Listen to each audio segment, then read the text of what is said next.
Hello everyone, I am Mrs. Ekta God with my new video. As very critical period is going on due to COVID-19, we all are locked at our places. We can use everything in limits, but just you can see, education method is not showing any limitations. As your all teachers, all education faculties are trying to give you the best education with the new kinds of methods. They are preparing PPT, they are teaching you online, they are taking the live classes. So really it's a best effort from the side of dedicated teachers. So I would like to be the part of the chain, and I would like to teach you. So as already I have started my channel for the class 9th biology.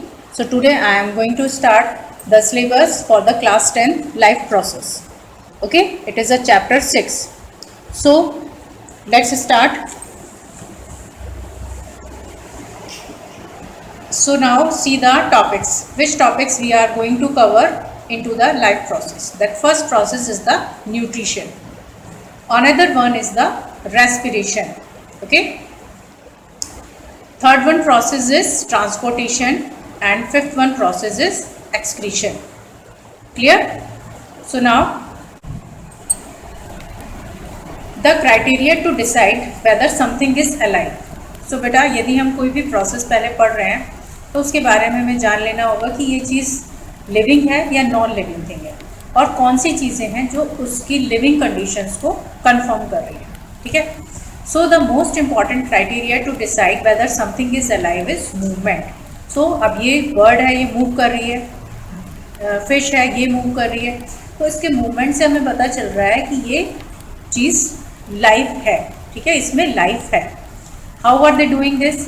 All living things move without the help of any external help. Some movements are easily visible, like the movements of body parts. Some movements are not easily visible, like molecular movements. The molecular movements in cells and tissues is necessary for all life processes. So बेटा जो external movements हैं, जैसे कि आपके हाथ काम कर रहे हैं, पैर काम कर रहे हैं, बर्ड्स के feathers काम कर रहे हैं, ठीक है ना, तो वो हमें दिखाई दे रहे हैं. लेकिन कुछ movements हैं जो हमें अंदर से ये मूवमेंट करने के लिए बता रहे हैं, वो मूवमेंट्स हमें दिखाई नहीं देते. क्यों नहीं दिखाई देते हैं? क्योंकि वो सेल से हो रहे हैं, सेल फॉर्म कर रहे हैं, टिश्यू उसमें कंप्लीट हेल्प कर रहे हैं. अब ये सेल और टिश्यू में ये मॉलिक्यूलर मूवमेंट होता किसकी वजह से है? क्योंकि हमारी बॉडी में बहुत सारे मिनरल्स हैं, ठीक है, जो इन टिश्यूज़ को काम करने के लिए रॉ मटेरियल प्रोवाइड करते हैं. ठीक है, जैसे कि कैल्शियम हमारी बॉडी में यूज़ होता है, बहुत सारे विटामिन हम लोग यूज़ कर रहे हैं, ग्लूकोज है, उसमें कार्बन, हाइड्रोजन, ऑक्सीजन का कॉम्बिनेशन है.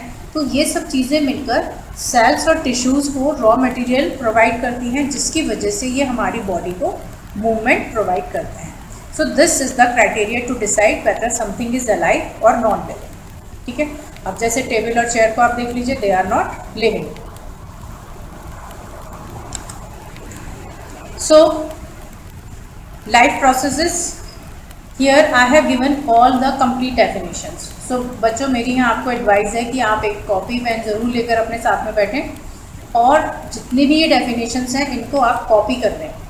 बिल्कुल आसानी से आप इनको कॉपी कर सकते हैं और इनको एज इट इज़ याद कर लें. So these are the complete definitions. तो अब देख लेते हैं लाइफ प्रोसेसेस क्या है.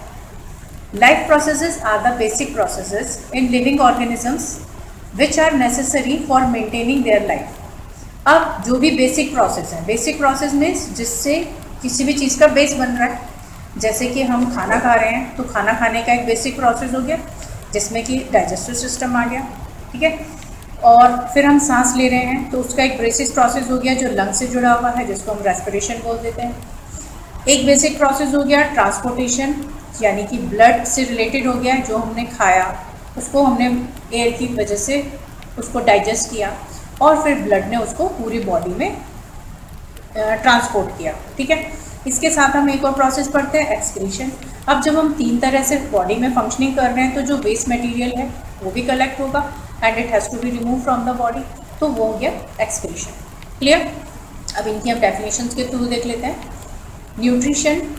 Nutrition is the process of taking food by an organisms and its utilisation by the body for life processes. तो न्यूट्रिशन क्या है? It is a intaking of food. जब हम फूड लेते हैं, फूड हम क्यों ले रहे हैं? क्योंकि हमारी बॉडी को एनर्जी किससे मिलेगी? केवल और केवल फूड से मिलेगी। ठीक है, तो इसलिए हमें बैलेंस डाइट लेनी होती है और उस प्रोसेस को हम न्यूट्रिशन कहते हैं। And that nutrition we will study under the digestive system. तो इसमें आप अभी स्ट्रक्चर पढ़ेंगे और इनके बारे में जानेंगे। Next is the respiration. Respiration is the process by which food is burnt in the cells of the body with the help of oxygen to release energy.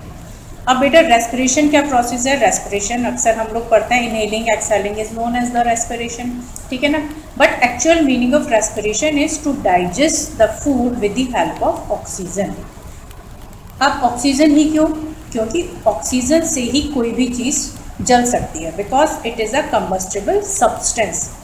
हमारी धरती पर कोई भी चीज़ जल रही है, जैसे फायर है, fire burn due to the presence of oxygen only. ऐसे ही हमारी बॉडी में जो फूड है वो भी किसकी वजह से कंबस्टेबल होगा? केवल और केवल ऑक्सीजन की वजह से, क्योंकि जिस फॉर्म में हम फूड ले रहे हैं उसी फॉर्म में हमारी बॉडी उसको यूटिलाइज नहीं कर सकती। Clear? Next is the transportation.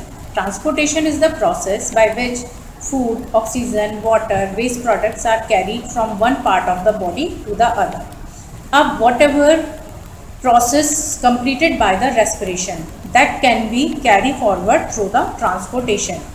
अब इसमें food है, ऑक्सीजन है, वाटर है या वेस्ट मटेरियल है, कोई भी चीज़ हमारी बॉडी में सर्कुलेट किसकी वजह से होती है?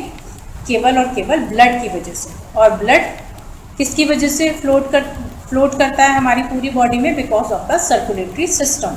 तो उस सिस्टम को हम बोलते हैं ट्रांसपोर्टेशन। ठीक है, next is the excretion. Excretion is the process by which waste products are remove from the body. अब देखो बच्चों, ये 3 स्मॉल फैक्ट्रीज हमारी बॉडी में काम कर रही हैं। डाइजेस्टिव सिस्टम है, it is a small factory. एक रेस्पिरेटरी फैक्ट्री हमारी बॉडी में काम कर रही है, and then circulatory factory is also doing work in our body. अब जब 3 फैक्ट्रीज एक साथ काम कर रही हैं तो उसमें वेस्ट मटेरियल भी होगा, ठीक है ना। कॉमन सी बात है, हम कोई भी चीज़ बनाते हैं तो उसमें वेस्ट मटेरियल होता है, निकलता है, ठीक है ना। तो अब ये प्रोसेस कहलाता है excretion. Removal of the waste material is known as excretion. ठीक है, आई होप कि आप लोगों को लाइफ प्रोसेस अच्छे से समझ में आ गए होंगे। आप इनको कॉपी ज़रूर करें। यदि आपने इनको कॉपी नहीं किया तो रियली में कोई फ़ायदा नहीं होगा, तो आप इसको ठीक से लिखिए भी।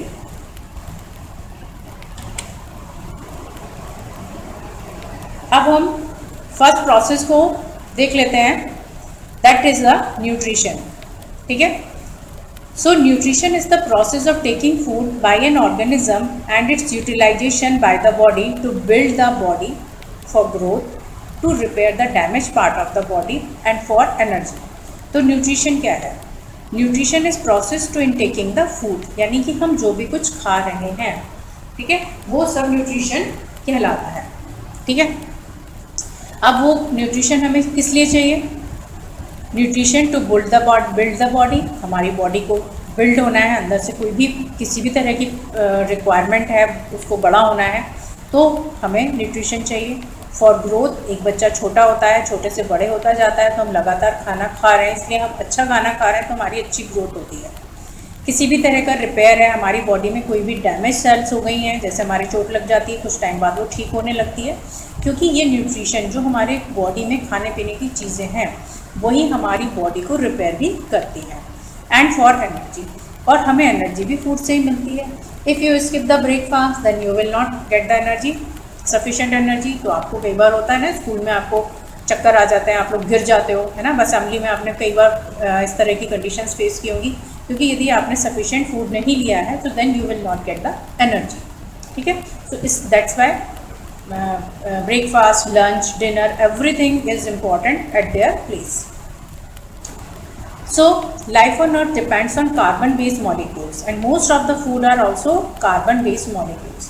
अब जो कार्बन है, कार्बन एक ऐसा इंपॉर्टेंट एलिमेंट है अर्थ पर बच्चों, जो लगभग हर एक केमिकल फॉर्मेशन में प्रेजेंट होता है। जितने भी हमारे ईडेबल्स हैं उनमें तो ये कार्बन हमेशा ही होता है। जैसे कि जब हमें फूड से जो एनर्जी मिल रही है वो ग्लूकोज की फॉर्म में मिल रही है। ग्लूकोज का सिंपल फार्मूला होता है, आप लोग को पता ही होगा, C6H12O6। तो यहाँ पर कार्बन के कितने मॉलिक्यूल्स हैं? 6 मॉलिक्यूल्स हैं।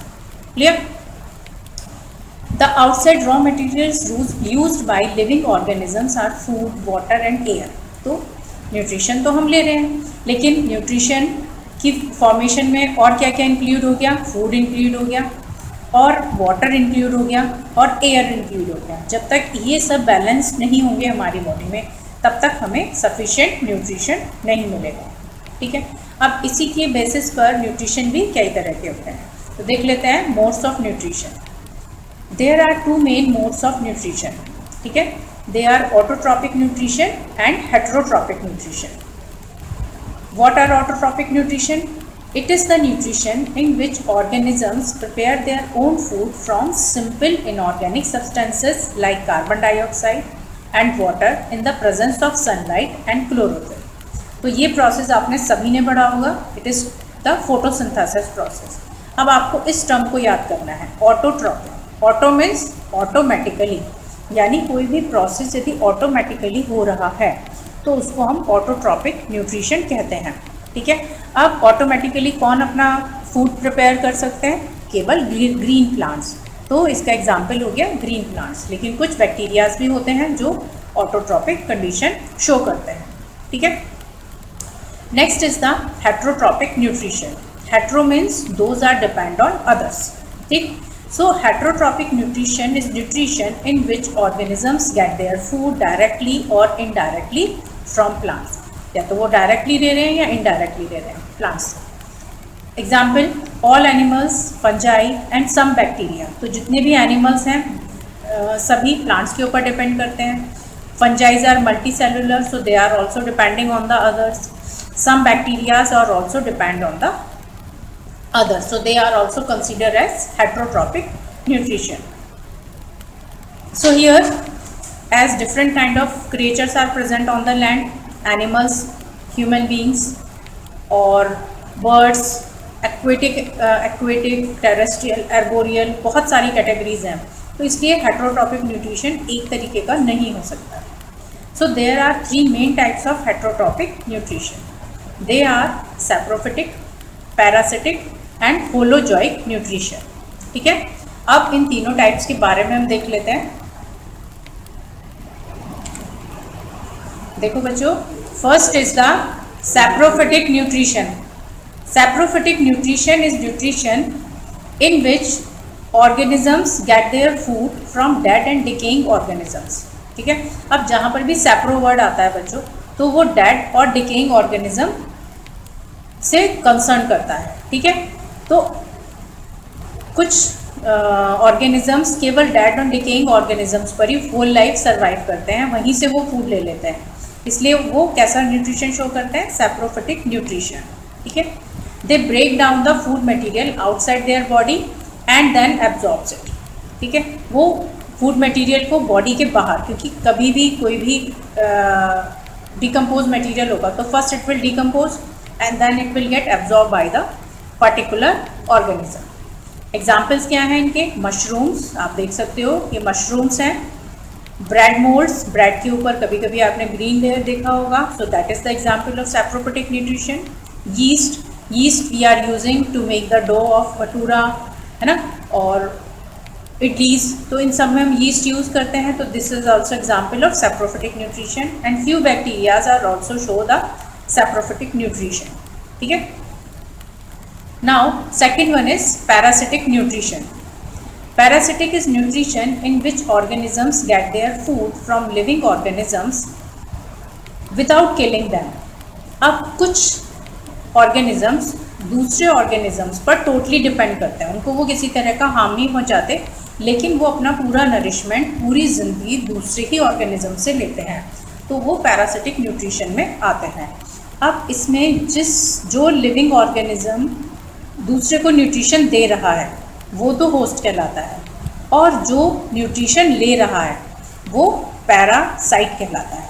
ठीक है, अब यहाँ पर हम एग्जाम्पल देख लेते हैं कस्कुटा। Cuscuta is अमरबेल। ठीक है, अब यदि ये किसी भी एक लिविंग प्लांट के ऊपर चारों तरफ लपेटना शुरू हो जाती है तो जितना भी मेन प्लांट में न्यूट्रिशन होता है that sucked by the Cuscuta, वो अपने ग्रोथ के लिए इस्तेमाल करते चला जाता है। ठीक है, next example is orchids, ticks, lice, leeches, round worm, tape worm, plasmodium etcetera. Clear? Next is the holozoic nutrition. It is the nutrition in which organisms take food directly and then digests and absorbs it. अब ये वो function है जो multi cellular organisms में होता है।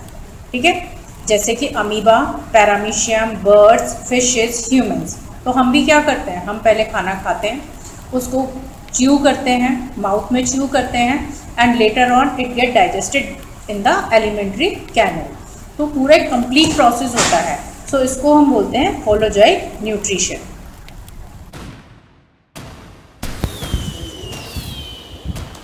Dear students, so it was about the starting of class 10th video. Please like, subscribe and press the bell icon to get the updates. Have a nice day. Have a good day. Bye bye.